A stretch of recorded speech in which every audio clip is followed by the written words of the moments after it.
राधे राधे। श्री जगन्नाथ जी की रथ यात्रा के महोत्सव के शुभ अवसर पर मैं आपके साथ जगन्नाथ जी की रथ यात्रा से संबंधित जितने भी फेस्टिवल्स होते हैं उनके डिटेल्स शेयर करती चली आ रही हूँ। अभी तक आपके साथ स्नान यात्रा, अनवसर, नेत्रोत्सव, रथ यात्रा, फिर उसके नेक्स्ट वीडियो में कैसे महाप्रभु रथ यात्रा में पार्टिसिपेट करते थे वो शेयर किया। उसके बाद में होड़ा पंचमी का उत्सव शेयर किया। आज आपके साथ शेयर करूँगी बहुधा यात्रा। जो ये बहुधा यात्रा है, बहुधा का मतलब होता है लौटना। उड़िया लैंग्वेज में बहुधा का मतलब है लौटना, रिटर्निंग, और यात्रा तो यात्रा है ही।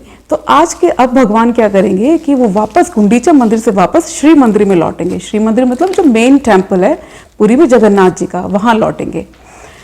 तो इसमें क्या होता है कि जो बहुधा यात्रा है ये मनाया जाता है आषाढ़ मास के शुक्ल पक्ष की दशमी को। इससे पहले जो होड़ा पंचमी का उत्सव मनाया गया था वो मनाया गया था आषाढ़ मास के शुक्ल पक्ष की षष्ठी को। तो उसमें क्या हुआ था कि जब लक्ष्मी देवी वहाँ पहुँची थी, गुंडीचा मंदिर पहुँची थी, और जगन्नाथ जी ने द्वार बंद कर ली थी लक्ष्मी जी को क्रोधित देखकर, तो लक्ष्मी जी का क्रोध और बढ़ गया था। लेकिन फिर जगन्नाथ जी के सेवकों ने फिर लक्ष्मी जी को मना कर उन्हें बताकर ये भेजा कि वो अब वापस आएंगे, कल हम उनको लेकर आ जाएंगे वापस से श्री मंदिर में, जगन्नाथ जी का जो मेन टेम्पल है वहाँ पर। लेकिन भगवान तो ब्रज की लीलाओं में ऐसा मग्न हुए कि वो तो भूल गए कि उन्हें वापस जाना है। अब 4 दिन बीत चुके हैं, अब लक्ष्मी जी और ज़्यादा गुस्से में हैं। लेकिन जगन्नाथ जी अब चल दिए हैं वापस पुरी के मंदिर के लिए। तो उस दिन क्या क्या होता है कि सुबह से ही सारे जो अंदर जो कार्य करने हैं, भगवान के पूजा से संबंधित जो कार्य हैं वो सारे किए जाते हैं। फिर उसके बाद में भगवान को, जगन्नाथ जी को, बलदेव जी को, सुभद्रा जी को, सुदर्शन जी को, उन्हें लाकर जैसे जैसे जिन जिन रथों में वो आए थे उसी तरह से उनको वापस उन रथों में बैठाया जाता है। ये कार्य वही दैत्य लोग करते हैं। भगवान को बाहर लाने का कार्य, उनको बैठाने का कार्य रथ में वापस से। फिर रथ चल देते हैं वापस उस श्री मंदिर की तरफ। फिर जब जो वापस चल देते हैं रथ श्री मंदिर की तरफ, तो रास्ते में एक टेम्पल आता है जिसे बोलते हैं मौसी माँ का मंदिर। उसे मौसी माँ का मंदिर बोलते हैं, या फिर उनको अर्धशोषणी मंदिर भी बोलते हैं, अर्धशोषणी देवी उनका मंदिर बोलते हैं। अब यहाँ से संबंधित ऐसा लोक कथा इस तरह की प्रचलित है कि एक समय क्या हुआ कि लक्ष्मी देवी बहुत ज़्यादा क्रोधित हो गई जगन्नाथ जी से, और जब वो बहुत क्रोधित हो गई तो श्री मंदिर को छोड़कर चली गई। अब जब वो लक्ष्मी जी वहाँ से चली गई तो क्या हुआ कि जो श्री मंदिर का जितना था ऐश्वर्य था वो सब भी उनके साथ चला गया। अब वहाँ पर कुछ नहीं बचा, ऐसा बिल्कुल ऐश्वर्य नहीं बचा, इवन कुछ खाने के लिए भी नहीं बचा भंडार में, ऐसी सिचुएशन हो गई। फिर जब ऐसा हो गया तो फिर उसके लिए फिर अब जगन्नाथ जी को और बलदेव जी को भिक्षा मांगकर अपना जीवन यापन करने की नौबत आ गई। इस तरह की बात हुई। और ऐसे में क्या हुआ था कि जो सुभद्रा जी थी वो यहाँ पर आकर रुक गई थी, जो मौसी माँ का मंदिर है इसमें आकर रुकी थी। तो ये ऑफिस के बाद में जगन्नाथ जी मान मनोहर करके उन्हें मना कर लक्ष्मी देवी को वापस ले आए थे। फिर वापस से वही ऐश्वर्य लौट आया श्री मंदिर का। एक लोक कथा है इसके बारे में। तो जो ये मौसी माँ का मंदिर है, जो जगन्नाथ जी का रथ जब चलता है तो यहाँ पर आकर रुक जाता है। फिर यहाँ पर उनको एक स्पेशल एक मिठाई का भोग लगाया जाता है जिसे बोलते हैं पोड़ा पीठा। ये एक स्वीट डिश है जो कि चावल से, दाल से और गुड़ वगैरह डालकर, इसको कोकोनट वगैरह डालकर इसे बनाया जाता है। ये वहाँ की एक लोकल डिश है और इसका उनको वहाँ पर भोग लगाया जाता है। फिर उसके बाद रथ चल देते हैं मंदिर की तरफ। फिर जब मंदिर की तरफ रथ चल देते हैं तो फिर जो बलदेव जी का और सुभद्रा जी का रथ है वो पहुँच जाता है जो सिंह द्वार है मंदिर का, वहाँ पर उसके बाहर उनको पार्क कर दिया जाता है। मंदिर को वहाँ पर, मंदिर के बाहर रथों को वहाँ पर खड़ा कर दिया जाता है। लेकिन जगन्नाथ जी का जो रथ है वो पहुंचता है जो गजपति महाराजा, यानी जो वहाँ के जो राजा हैं पुरी के, वहाँ पर उनका रथ वहाँ पर पहुंचकर वहाँ पर उसको रोक दिया जाता है, रथ को गजपति महाराज के महल के बाहर। और वहाँ पर एक प्रॉपर अरेंजमेंट होता है भगवान का रथ को रोकने के लिए। इधर क्या होता है, क्योंकि लक्ष्मी देवी बहुत नाराज हैं, क्योंकि भगवान आए नहीं ना इतने दिन से, वो तो कहकर मुझे वापस भेज दिया गुंडीचा से कि आने वाले हैं, लेकिन फिर 4 दिन बीत चुके हैं और लक्ष्मी देवी बहुत ज़्यादा, उनका जो क्रोध है वो बढ़ रहा है ना। तो अब क्या होता है कि जो लक्ष्मी देवी के जो सेवक हैं, लक्ष्मी देवी उनको ऐसा बोल देती हैं कि जैसे ही जो जगन्नाथ जी हैं वो वापस आए हैं तो मुझे एकदम से इन्फॉर्म करो। तो फिर ऐसे में जो जगन्नाथ जो लक्ष्मी देवी के जो सेवक हैं, जब उनको पता चलता है कि जगन्नाथ जी का रथ आ गया है वहां पर, तो आ रहा है, तो वो लक्ष्मी देवी को इन्फॉर्म करते हैं। तो फिर वो ऐसे में फिर जो सेवक हैं लक्ष्मी देवी के, वो क्या करते हैं, उनको पालकी में बैठाकर लक्ष्मी देवी को, और सिंह द्वार के पास ही एक मंडप बनाया जाता है, और उस मंडप में जिसको बोलते हैं चाहनी मंडप, तो वहां ले जाते हैं उनको, और फिर वहां से फिर लक्ष्मी देवी को लेकर जाते हैं वहां पर जहां जगन्नाथ जी का रथ रुका हुआ है, फिर वहां लेकर जाते हैं। फिर जब वहां पर फिर क्या होता है, फिर वहां पर जो गजपति महाराजा हैं, इनके जो पुरी के राजा हैं, वो लक्ष्मी देवी का स्वागत करते हैं, उनको भोग लगाया जाता है, वो उनकी पूजा करते हैं, उनको भोग लगाते हैं।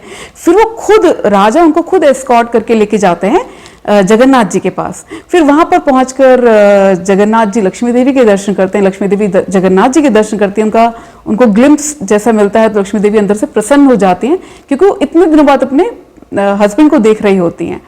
फिर उसके बाद में क्या होता है कि जो जगन्नाथ जी हैं, फिर वो प्रसन्न होकर लक्ष्मी देवी को एक माला अर्पण करते हैं, उनको देते हैं। फिर लक्ष्मी देवी उस माला को लेती हैं, जिसे अज्ञान माला बोलते हैं, फिर इसको, और फिर वो लेती हैं, उसको पहनती हैं, और बहुत प्रसन्न होती हैं लक्ष्मी देवी अपने हस्बैंड को इतने दिनों बाद देखकर। और फिर लक्ष्मी देवी उनके जो सेवक क्या करते हैं, लक्ष्मी देवी को जो जगन्नाथ जी का रथ है उसकी परिक्रमा करवाते हैं, और फिर परिक्रमा करवाकर फिर वहां से लक्ष्मी देवी वापस से अपने मंदिर में आ जाती हैं। अब इधर क्या होता है कि फिर जगन्नाथ जी को उनके जो सेवक है, जो उनको लेकर रथ को खींच कर ला रहे थे, जितने भी डिवोटीज भक्त लोग, फिर वो जगन्नाथ जी को लेकर आ जाते हैं वापस से यहाँ पर श्री मंदिर के पास, और उनके रथ को भी सिंह द्वार के बाहर लाकर खड़ा कर दिया जाता है। फिर क्या होता है कि अब यहाँ पर रथ खड़े रहते हैं, लगभग 1 से 2 दिन रथों को मंदिर के बाहर ही खड़ा रखते हैं, और यहीं पर सारे पूजा संबंधित रिचुअल्स निभाए जाते हैं। तो इसके बाद में क्या होता है, नेक्स्ट रिचुअल जो है, जो कि अब एकादशी वाले दिन मनाया जाएगा, यानी कि शुक्ल पक्ष की एकादशी वाले दिन क्या होगा, एक स्पेशल रिचुअल है, विच इज सूनावेश। सूनावेश मतलब सोने का वेश बनाया जाएगा भगवान को। तो उसमें क्या होता है कि जगन्नाथ जी, बलदेव जी, सुभद्रा जी, इनको सोने के ऑर्नामेंट से सजाया जाता है, सोने का मुकुट और सोने के हैंड्स, लेग्स सब भगवान को पहनाए जाते हैं, और सोने के बहुत सारे ऑर्नामेंट्स पहनाए जाते हैं। मतलब दूर से भगवान ऐसा लगता है सोने के ही वस्त्रों में भगवान सजे हुए हैं, ऐसे प्रतीत होते हैं। और ये जो उनको किलोज ऑफ सोना बेसिकली उनको पहनाया जाता है भगवान को। फिर उसके बाद में क्या होता है, तो इस सूनावेश वाला, और बहुत डिवोटीज इसके दर्शन करने के लिए पहुंचते हैं, भगवान के सूनावेश के दर्शन करने के लिए। फिर उसके बाद में क्या होता है, फिर नेक्स्ट डे यानी द्वितीया वाले दिन फिर अब क्या होगा कि एक स्पेशल सेरेमनी होती है, जिसे बोलते हैं अधरपान सेरेमनी। तो इस अधरपान सेरेमनी में क्या होता है कि स्पेशल ड्रिंक बनाया जाता है, एक स्वीट ड्रिंक बनाया जाता है भगवान को पिलाने के लिए। तो ये नॉर्मली क्या होता है, जो दैत्य लोग हैं वही इस ड्रिंक को प्रिपेयर करते हैं। पहले वो लोग जल लेकर आते हैं, और एक रथ के साइड में मतलब बड़ा सा मेटल के घड़े के अंदर इसको ड्रिंक को बनाएंगे। वो स्पेशल एक जगह से जल लेकर आते हैं, उसमें दूध मिलाकर, जल, दूध और केला और कुछ शुगर जैसा कुछ मिलाते हैं, और कुछ हर्ब्स भी उसमें मिलाई जाती हैं, और फिर बहुत बढ़िया सा वो ड्रिंक बनाया जाता है। फिर क्या होता है कि जो भगवान के रथ हैं उनके ऊपर जो मिट्टी के पॉट्स रखे जाते हैं, और मिट्टी के पॉट्स इतने बड़े बड़े होते हैं कि वो जो भगवान का भगवान के विग्रह बहुत ह्यूज हैं, बड़े हैं। तो क्या होता है, इतने लंबे पॉट्स होते हैं, वो मिट्टी के मटके से जैसे इतने बड़े बड़े होते हैं कि वो मटका भगवान के अधर तक आ रहा होता है। और फिर वो लोग क्या करते हैं, दैत्य लोग उनमें पॉट्स में उसको भर देते हैं, जो अधरपान के लिए भगवान के वो ड्रिंक स्पेशल बनाया गया है उसे उसमें भर देते हैं पॉट्स के अंदर। फिर भगवान को आफ्टर जो दोपहर का भगवान का भोजन है उसके बाद में उनको इसका भोग लगाया जाता है। फिर वो इसका भोग लगाया जाता है, जो ये अधरपान का जो ड्रिंक है उसका उनको भोग लगाया जाता है, और इस उत्सव को बोलते हैं अधरपान। फिर इसके बाद क्या होता है कि जो ये ड्रिंक है ना, इसका क्या होता है, इसको ये नॉर्मली ड्रिंक जो है ये डिवोटीज के लिए, भक्तों के लिए, और जिनके सेवक हैं जगन्नाथ जी के उनके लिए नहीं होता ये। फिर जो उनके सेवक हैं वो क्या करते हैं, जगन्नाथ जी के सेवक वो उन घड़ों को फोड़ देते हैं, और फिर जब उनको फोड़ दिया जाता है तो सारे में वो रथ के ऊपर ही सारे मतलब फैल जाता है, वो सारा जितना भी ये ड्रिंक था सब फैल जाता है, जो उनके लिए बनाया गया था शरबत जैसा, वो सारे में फैल जाएगा, और वो सब यूं ही बह जाता है। लेकिन वैसे तो है नहीं वो डिवोटीज के लिए, सेवकों के लिए, लेकिन फिर भी बहुत सारे डिवोटीज क्या करते हैं कि उसको इकट्ठा कर लेते हैं, अपने साथ छोटे छोटे बर्तन लेकर जाते हैं जिनमें उसको इकट्ठा कर लेते हैं। एक्चुअली उसको फैलाने का एक रीजन है कि उसको क्यों नहीं बांटा जा रहा डिवोटीज में, इसका एक रीजन है कि ऐसा वहाँ के लोग मानते हैं पुरी में लोग ऐसा मानते हैं, ऐसा कहते हैं कि जब भगवान रथ यात्रा के लिए जा रहे थे, रथ पर भगवान आरूढ़ थे और जा रहे थे, तो बहुत सारे जो प्रेत लोग हैं, जो भूत लोग हैं, या फिर जो इस तरह के स्पिरिट्स हैं, जो थोड़े एविल स्पिरिट्स हैं, या फिर जो अनसेटिस्फाइड सोल्स हैं, तो वो सब, उन सब लोगों ने भगवान को फॉलो किया है। वो उनके पीछे पीछे चले, उनको फॉलो करते गए हैं, और अब भगवान उन पर कृपा करते हैं। तो भगवान क्या करते हैं कि इसको फैलाने का रीजन ये है कि जिससे कि वो लोग इसको पी सकें, मतलब भगवान का जो ये भोग है, उस प्रसाद को वो लोग पी लें, और भगवान का प्रसाद पीकर अब उन्हें मोक्ष की प्राप्ति हो जाएगी, उन्हें साल्वेशन मिल जाएगा, ऐसा ये लोग मानते हैं। तो इसलिए इसको फैला दिया जाता है उन लोगों के लिए कि वो लोग इसको ग्रहण कर सकें, प्रसाद को। तो ये तो रहा अधरपान का उत्सव। फिर इसके बाद क्या होता है, इसके बाद का जो उत्सव है उसका नाम है नीलाद्रि बीजे। मतलब अब भगवान रथ से जाएंगे अपने सिंहासन पर, यानी गर्भगृह की तरफ चलेंगे। तो अब क्या होता है, जो सिंह द्वार के बाहर रथ खड़े हुए थे, तो बलदेव जी, सुभद्रा जी और सुदर्शन जी को तो बड़े आराम से सिंह द्वार से जाने दिया जाता है। लेकिन जब जगन्नाथ जी जाने लग जाते हैं तो उनको सिंह द्वार पे पहले रोका जाता है, वहीं पर बाहर ही रोक लेंगे उनको। तो जो सेविकाएं हैं लक्ष्मी देवी की, लक्ष्मी देवी नाराज थी ना, तो जो सेविकाएं हैं वो जाने से उनको रोक लेती हैं, रास्ता रोक लेती हैं। फिर वो कुछ कुछ कमेंट्स करते हैं उनके ऊपर, जगन्नाथ जी के ऊपर। फिर सेवक उनको उल्टा कमेंट करते हैं। फिर सेविकाओं को जैसे तैसे मनाकर वो उस गेट से अंदर घुसते हैं। तो सिंह द्वार के अंदर एक और गेट है जिसे बोलते हैं जय विजय द्वार। तो जय विजय द्वार को बंद कर देती हैं सेविकाएं। अब जगन्नाथ जी जय विजय द्वार के बाहर खड़े रह जाते हैं, अब उन्हें अंदर नहीं जाने दिया जाता इमीडिएटली। अब क्या होता है कि अब वो जगन्नाथ जी के जो सेवक हैं वो बहुत रिक्वेस्ट करने लग जाते हैं कि भाई उन्हें अंदर जाने दिया जाए। जगन्नाथ जी बाहर खड़े हैं, अंदर नहीं जा पा रहे हैं, उनको एंट्री अलाउड नहीं है।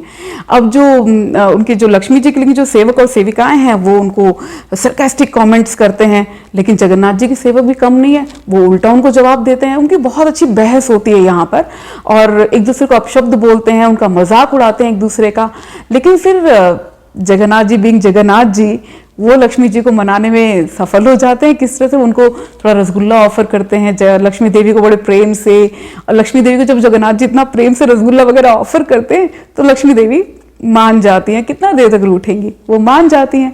फिर वो द्वार खोला जाता है और फिर जगन्नाथ जी मंदिर के अंदर जाते हैं, श्री मंदिर के अंदर, और गर्भगृह में फिर उनको बिठाया जाता है, वहां विराजित होते हैं फिर वो भक्तों को दर्शन देने के लिए। तो ये तो था कि बहुधा यात्रा में क्या क्या इवेंट्स हुए, किस तरह से भगवान पहुंचे अपने गर्भगृह में। तो अब मैं आपके साथ शेयर करती हूँ कि श्रीमन चैतन्य महाप्रभु किस तरह से जगन्नाथ जी के बहुधा यात्रा में किस तरह से वो सेलिब्रेट करते थे उसको, और वो क्या क्या करते थे। इसका बहुत सुंदर वर्णन है श्री श्री चैतन्य चरितामृत के मध्य लीला में। तो श्री कृष्णदास कविराज गोस्वामी जी वर्णन करते हैं कि जिस दिन बहुधा यात्रा होती थी, यानी जिस दिन भगवान को रिटर्न करना है वापस से अपने श्री मंदिर में, तो उस दिन जब जगन्नाथ जी मंदिर से निकलकर रथ पर आकर विराजते थे, बैठते थे, तो उस समय पर क्या होता था, श्रीमद चैतन्य महाप्रभु अपने संगियों के साथ में, अपने भक्तों के साथ वहां पर पहुंचते थे और खूब कीर्तन करते थे, खूब डांस करते थे वहां पर। और लेकिन जब इसमें क्या होता था कि जब भगवान को बाहर लाया जाता था तो प्रोसेस वही होता था कि गद्दे बिछा दिए जाते थे और भगवान को वो रेशम की डोरी से बांधा होता था, बड़ी हैवी मोटी रेशम की डोरी होती थी जिससे उनको कमर को बांध कर और फिर दैत्य लोग उनको उठाकर चलते थे। तो ऐसे में उस दिन क्या हुआ, जब चैतन्य महाप्रभु ने देखा कि जो रस्सी भगवान जगन्नाथ जी के बांधी हुई थी, जब उनको लाया जा रहा था तो वो रस्सी टूट गई। अब उस रस्सी के टूटने से क्या हुआ, फिर जब वो दैत्य लोग उनको उठाकर ला रहे थे तो वो गद्दे से गद्दे पर उनको ट्रांसफर कर रहे थे, जो गद्दे बिछे हुए थे। तो भगवान का क्योंकि वजन बहुत ज्यादा है, भगवान बहुत हैवी है, तो उनको ट्रांसफर कर रहे थे तो कुछ गद्दे फट गए और उनके फटने से रुई जो थी गद्दों, वो रुई के गद्दे थे ना, तो रुई सारी हवा में फैल गई। अब जब श्रीमान चैतन्य महाप्रभु ने देखा कि रस्सी टूट गई है तो श्रीमान महाप्रभु ने उनके साथ जो उनके भक्त थे, एक का नाम था सत्यराज खान और एक थे रामानंद वसु, अपने पास बुलाया और उनको रस्सी दिखाई, जो रस्सी टूट गई थी उसका उनको सैंपल जैसा दिखाना, नमूना दिखाया। उनको बोला कि ये जो रस्सी है ना, ये रस्सी जो है स्वयं शेष जी का अधिष्ठान है। इसमें जो शेष जी हैं, अनंत देव जी, वो इसमें वास करते हैं। और तो तुम अगली बार से आप लोग ऐसा करना कि आप लोग ऐसी मजबूत रस्सी रेशम की बनाकर लाना और फिर यहाँ पर लाकर उसको देना और उससे जगन्नाथ जी को बांधा जाएगा और आगे लेकर जाया जाएगा। अब जब जगन्नाथ जी की सेवा के लिए आदेश उनको मिला श्रीमन चैतन्य महाप्रभु से, सत्यराज खान जी को और रामानंद वसु जी को, वो तो बहुत प्रसन्न हो गए कि हमें श्रीमन महाप्रभु ने एक सेवा के लिए आदेश दिया है। तो बड़े प्रसन्न हो गए दोनों, और अगली बार से वो लोग यही करने लगे। जब भी वो रथ यात्रा में आते तो अपने साथ बहुत सारी रेशम की ऐसी रस्सी बनाकर लाने लगे। तो फिर अब क्या हुआ, जगन्नाथ जी का रथ चला और चलते चलते जब जगन्नाथ जी मतलब रथ पे बैठ गए, बलदेव जी सुभद्रा जी जब रथ पर अपने आरूढ़ हो गए तो रथ चल दिया वापस से श्री मंदिर की तरफ, और श्री मंदिर पर रथ पहुंच गया और फिर भगवान को वहां से अंदर उनके सिंहासन पर ले जाकर विराजित कर दिया गया मंदिर के अंदर। और फिर उसके बाद में इतना सब दर्शन करने के बाद में श्रीमद चैतन्य महाप्रभु भक्तों के साथ में चले गए अपने निवास स्थान पर। तो ये था वर्णन श्री श्री चैतन्य चरितामृत से कि श्रीमद चैतन्य महाप्रभु बौद्ध यात्रा में किस तरह से उसमें पार्टिसिपेट करते थे। तो मैंने अभी तक आपके साथ जितने भी रथ यात्रा से संबंधित इवेंट्स हैं आपके साथ शेयर किए, स्नान यात्रा, अनवसर, नेत्रोत्सव, रथ यात्रा, फिर श्रीमद चैतन्य महाप्रभु रथ यात्रा में किस तरह से पार्टिसिपेट करते थे, उसके बाद में होड़ा पंचमी और फिर उसके बाद में बहुदा यात्रा। तो ये था सारा वर्णन रथ यात्रा से संबंधित। जय राधे।